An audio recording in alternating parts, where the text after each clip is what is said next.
Hey guys, Nick here. So today we'll be taking a look at the 2024 Yamaha Raptor 110, as well comparing it to the Grizzly 90. Now, as many of you already know, the Grizzly 90 isn't anything new, nor is the Raptor 90. But for this year, Yamaha made some changes, specifically to the Raptor. The Raptor is now powered by a 110cc fuel-injected single-cylinder engine, compared to the Grizzly, which still has the carbureted 90cc engine power plant in it. Now, that power plant difference does also reflect a little bit of a price increase in difference between these two models, which we'll get into that shortly. Now, given that information, we're still going to cover everything like I always do. We're going to talk about the pricing. I'll show you around both of these two machines. They are vastly similar, but there are some small little changes and differences you will notice between the two, given that different engine power plant. But that's enough being said, let's get started. Now, taking a little break from this video, I want to thank JAF Motors, located in Glenville, New York, for lending me these two units here today to show you all. So if you are interested in picking up any of Yamaha's products, I will leave their info down below as well on the screen, so be sure to contact them. Now, with that being said, let's talk about pricing on these two units. Alrighty, so let's start off with the Grizzly here. This is going to have a base MSRP of $33.99, and then we're going to have a destination charge on top of that from Yamaha. So on screen you'll see a grand total of roughly out the door what you'll be paying for one of these. Now let's swap over to the Raptor. Alrighty, so now moving on to the Raptor 110. Since this machine was fuel injected, this is getting a little bit larger of a price increase than last year. So for this one right here, it's going to run you $35.99 on top of that destination charge. So again, that grand total will be right there on the screen. So you're paying roughly about $200 more for this one over the Grizzly. So what are you getting for $200 more? Well, basically the ease of operation with this. You can walk right up to it, turn that key on, hit that starter, and it'll fire right up. And you basically just put it right in the gear and go. Versus with that Grizzly, since it's carbureted, you kind of have to let it warm up, maybe play with the choke a little bit to find that right setting to where it'll run, get it to warm up again, and turn that choke off. You don't have to mess with any of that. There's no fuel shutoffs. Again, there's no choke on this to mess with. So it makes it a little bit more easier to use. On top of that, you are going to get a little bit more of a power boost with that system. So it's going to be a little bit smoother. It's going to have a little bit more bottom end torque than the carbureted models, but nothing too substantial. Now, these two models here go after two different model segments in Yamaha's lineup, even though they carry essentially the same powertrain. The Grizzly, of course, goes after the utility lineup, sharing the Grizzly kind of body working here, so more rugged, has the racks on it, intended to like throw weight on it, whatever. So theoretically, yeah, you could probably throw some firewood or a couple small boxes on it, move them around with that. So that's kind of a nice little bonus. Might be add a little more of a fun play factor to it. Now with the Raptor, that of course goes after their pure sport lineup. So it's the whole sport body on it. The wheel and tire setup is going to be different on both of these machines. You got more of a skinny tire up front and a little bit wider one in the back of the Raptor.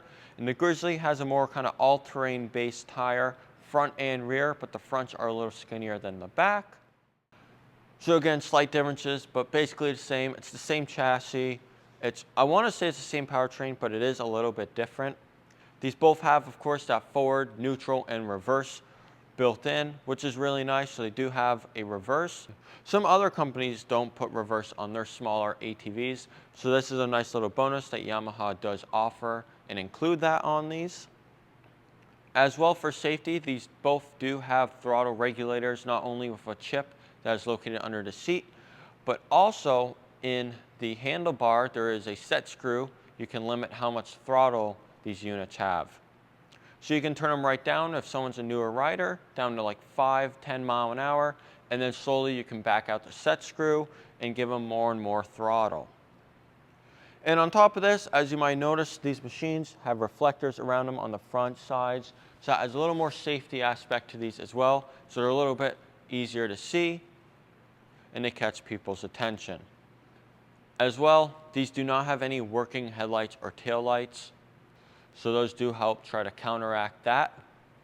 But that's kind of going over the differences and visually what you might see here between these two. Let's get up close and start with the Grizzly. Alrighty, so starting off with the Grizzly here. We're going to start on this side. Here's our gear shifter, like I had mentioned before. Right on it, it's labeled forward, neutral, and reverse right on it.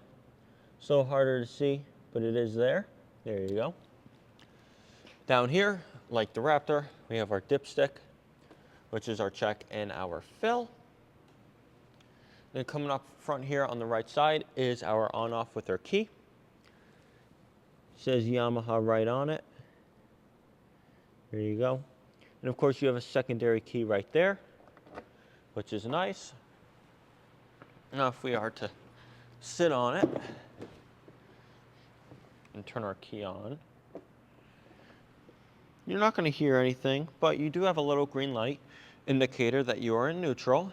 And when you do shift into reverse,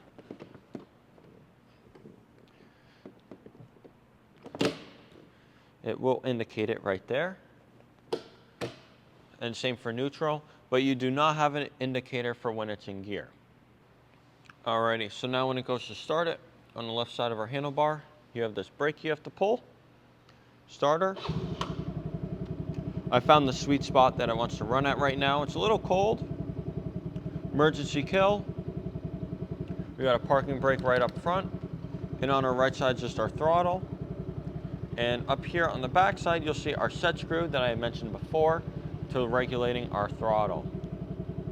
And as this warms up, you can kind of turn the choke in a bit.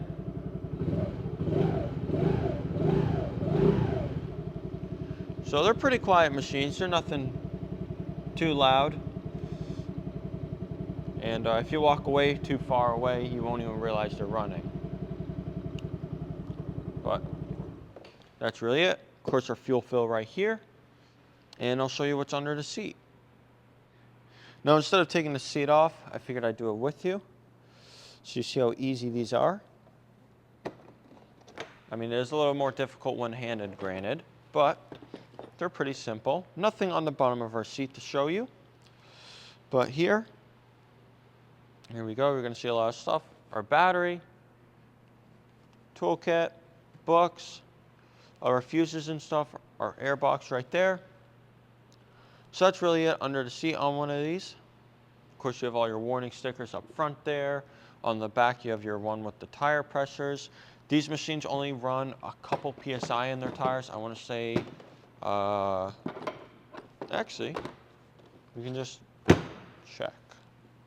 So talking about tire pressure here, tells us right here, our front and our rear, basically 3.5 PSI. A little over 3.5 PSI is what you want to run in these tires.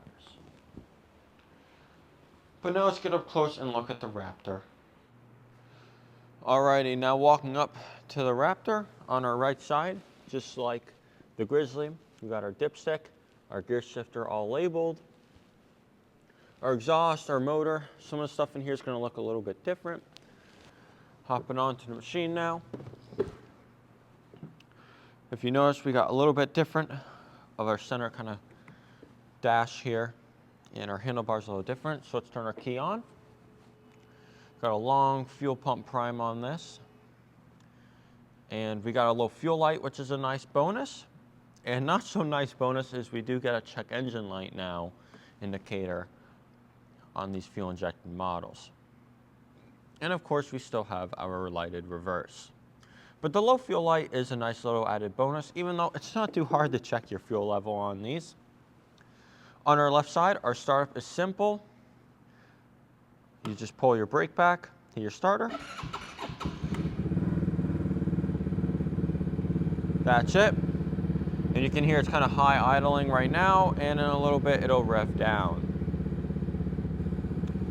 But on our left side handlebar, there's our parking brake.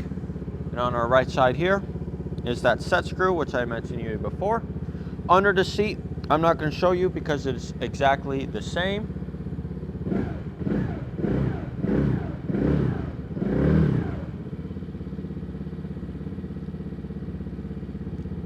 But yeah, that's really it on the Raptor. On top of this though, the teal color If you don't like the teal, that you can get it in like Team Yamaha Racing Blue, they call it, which is just like the blue and the black scheme that they've always kind of done.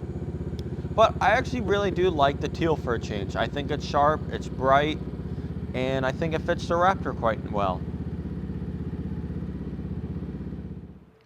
Well, that's going to do it for this video. I know it wasn't as action-packed as what we're used to seeing due to the cold and just wet weather we've been having recently. We're going to be stuck indoors, unfortunately, for a little while here.